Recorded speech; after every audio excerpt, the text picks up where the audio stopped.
सचदेवा जी हरिद्वार से। जी। महाराज जी, श्री हरिवंश। महाराज जी, हम सबका जन्म हरि नाम जपने के लिए हुआ है, परंतु हमें अक्सर ऐसा महसूस होता है कि कुछ और भी कारण अवश्य होगा। उस कारण को कैसे ढूंढें? मेरी जिंदगी का पर्पस क्या है? केवल जगना है बस। स्वप्न का जो दुख सुख है वो केवल जगने से जाएगा। ना आप स्त्री हो, न यहाँ कोई पुरुष है, न यहाँ कोई कर्तव्य है।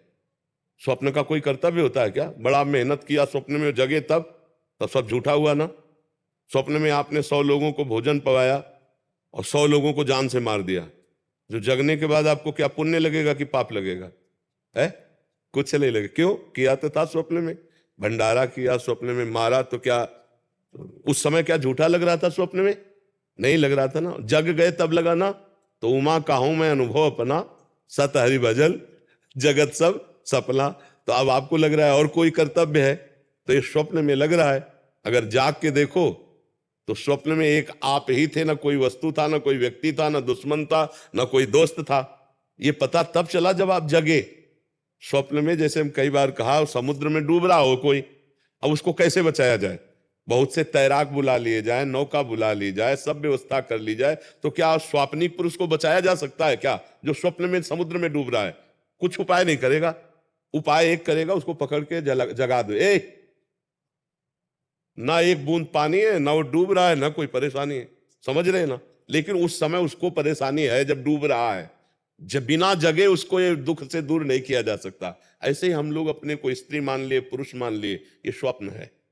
अब हमारा कर्तव्य बन गया कि पति की सेवा, पत्नी की सेवा, पुत्र की सेवा, सब। अब ये पूरा स्वप्न चल रहा है।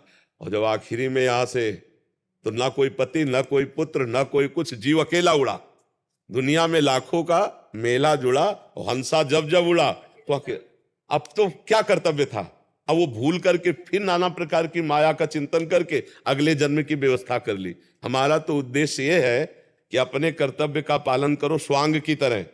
स्वांग में जैसे नहीं, थोड़ी देर के लिए आप किसी की पत्नी बने, या थोड़ी देर के लिए आप मित्र बने, थोड़ी देर के लिए आप जो भी बने, तो बढ़िया स्वांग करते हैं ना, तो डायरेक्टर इनाम देता, पैसा देता है। ऐसे हमें भगवान ने एक स्वांग भेजा है।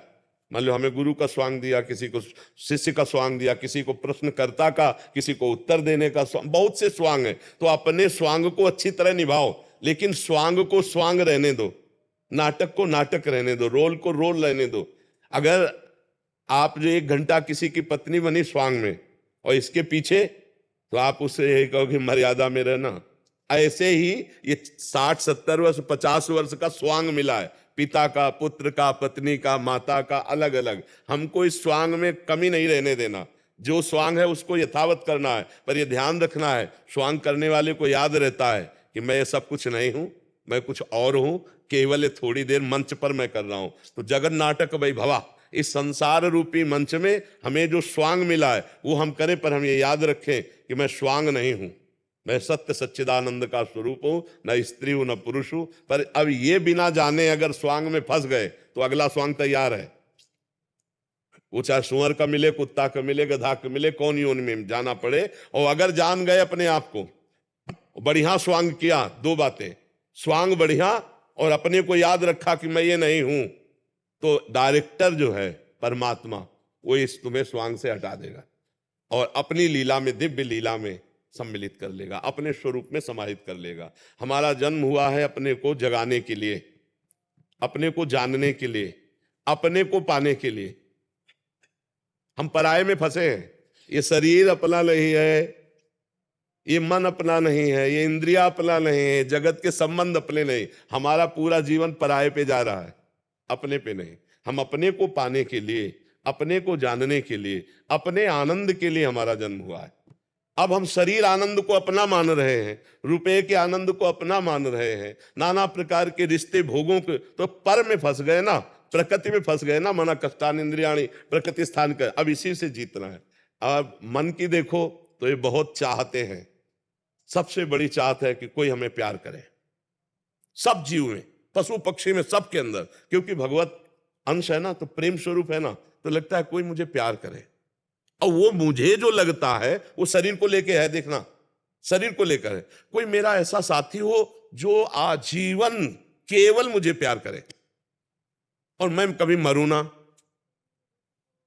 देखो हमारी जो चाहते हैं, मेरे को कोई प्यार करे, मेरा साथी ऐसा हो जो कभी बिछुड़े ना और मैं कभी मरूं ना। 3 बातों पर ध्यान देना। जो जिस डिपार्टमेंट में जहां है वो सबसे बड़ा बनना चाहता है, यही भगवान का स्वरूप है, क्योंकि सबसे बड़े भगवान है। मरुना अविनाशी भगवान है। प्रेम करे कोई, भगवान प्रेम समुद्र है। तो हम भगवान से ही प्रेम करके, भगवान को ही पा करके, भगवान को ही जान करके तृप्त हो सकते हैं, जगत को नहीं।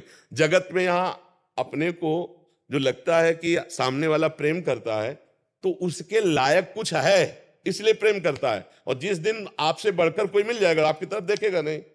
जिस दिन आपके पास जो देख रहा है वो नहीं होगा, तो उस दिन वो आपसे प्रेम नहीं करेगा। लेकिन सब त्याग दे तो भी भगवान कभी अपने जन का त्याग नहीं करते। प्रेम का निर्वाह तो सिर्फ भगवान करते हैं। जगत में तो रोना पड़ेगा और ठोकरें लगेंगी, या कोई किसी को प्यार नहीं करता। जब तक स्वार्थ की पूर्ति तब तक प्यार नहीं त्याग। क्यों ऐसा लगता है कि हम बाबा जी, हम ही को लगता है? आप सही बताओ, संसार में सबको एक प्रेम की भूख है, वो किससे पूर्ण हो रही है? आप देखो बोला कहीं प्रेम की पूर्ति हो पा रही क्या? अब क्या चाह रहा हूं वो निर्णय तो नहीं कर पा रहा, पर उसको लग रहा है कि नहीं यार, मतलब जो मैं सोच रहा था वो नहीं है, जो मैं चाह रहा ना वो तब मिलता है। जैसे केवट भगवान के जब चरण धो रहा है तब वो कह रहा है, बहुत काल में कीन मंजूरी, आज दीन सब विधि भलपूरी। अब कछु नाथ न चाही मोरे, नाथ हम मुझे नहीं चाहिए।